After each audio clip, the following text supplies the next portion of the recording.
Today, our lesson is Writers Revise by using the acronym RADAR.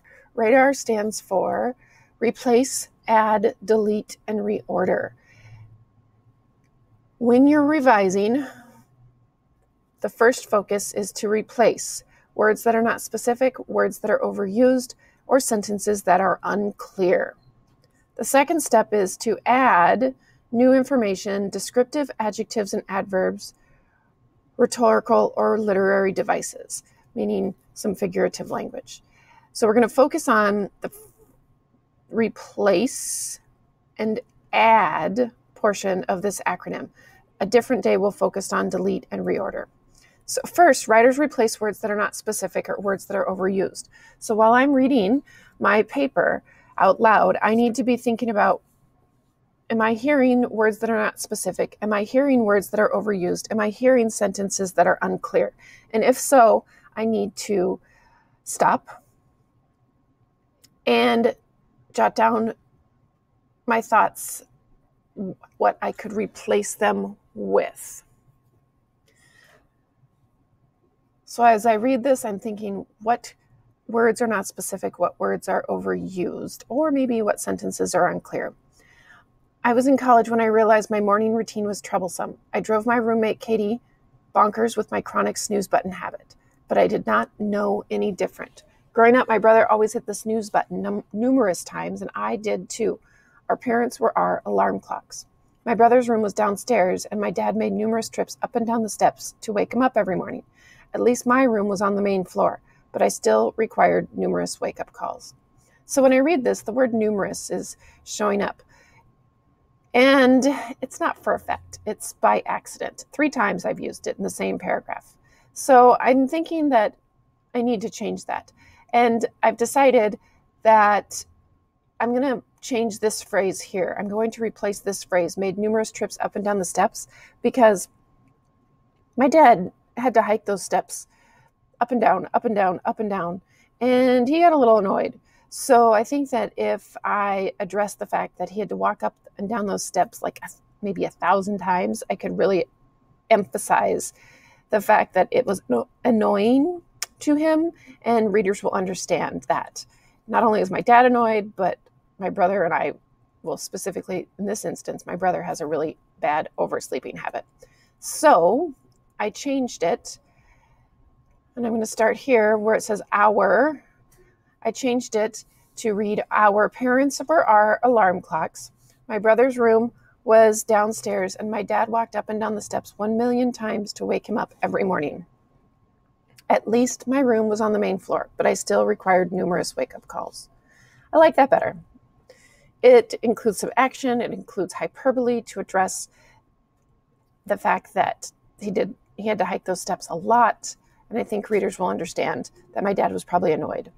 Now, it's your turn. You can pause and reread your text and be thinking about, okay, as I'm reading, what words are not specific or what words are overused. And if you find words that are not specific or words that are overused, stop. Think about what you should replace them with and make that replacement. Pause. Okay, good job working on replacing words that are not specific and words that are overused. Now we're going to focus on writers adding new information and details. So this would be adding in some inner thinking, dialogue, action, setting, feelings, and figurative language to help increase the visual image that your reader has, to help increase the intensity within your text. So this paragraph that I'm looking at now, it happens to be kind of boring.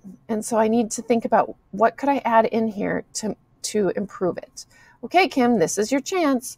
While thinking about getting out of bed, I grabbed my Fitbit and shut off the alarm. I don't want to get up. 5 more minutes of sleep won't hurt anything. I'm not ready to leave my comfy island of coziness. So first, thinking about getting out of bed, that's pretty boring. I know with inner thinking that I could do a better job and add in some better information. And then I don't want to get up. Another really boring statement. So my job is to think about how I could change it. So I'm thinking inner thinking, I'm thinking action, I'm thinking figurative language. I chose not to go with dialogue because I'm by myself. I'm not talking to anybody. Okay, Kim, this is your chance. While contemplating the strenuous task of getting out of bed, I snag my Fitbit and shut off the alarm. I peek my nose out from under the covers and quickly retreat as if I am a turtle hiding in my shell. 5 more minutes of sleep won't hurt anything. I'm not ready to leave my comfy island of coziness. So I changed, I'm thinking about getting up, to while contemplating the strenuous task of getting out of bed. More exciting. It really stresses how much I struggle with getting up in the morning. And then the second one, it starts with I, because I said I don't want to get up. So I changed that up with some action and figurative language. I peek my nose out from under the covers and quickly retreat as if I am a turtle hiding in my shell. So I replaced 2 short, simple sentences that didn't add any visual image, did not add any intensity to the text, and replaced them with action, with intensity, with figurative language, so that my readers can really understand my frustration with getting up in the morning. So now it's your turn to reread your paper, and your job is to look to see where you could take a boring sentence and add in some new information, add in some descriptive adjectives, and potentially some figurative language. Reread your paper. When you find a spot where you maybe have a simple sentence that's kind of boring, stop and think about how you could increase the visual image, increase the intensity by adding in inner thinking, dialogue, action, setting, feelings, and figurative language. Pause the video.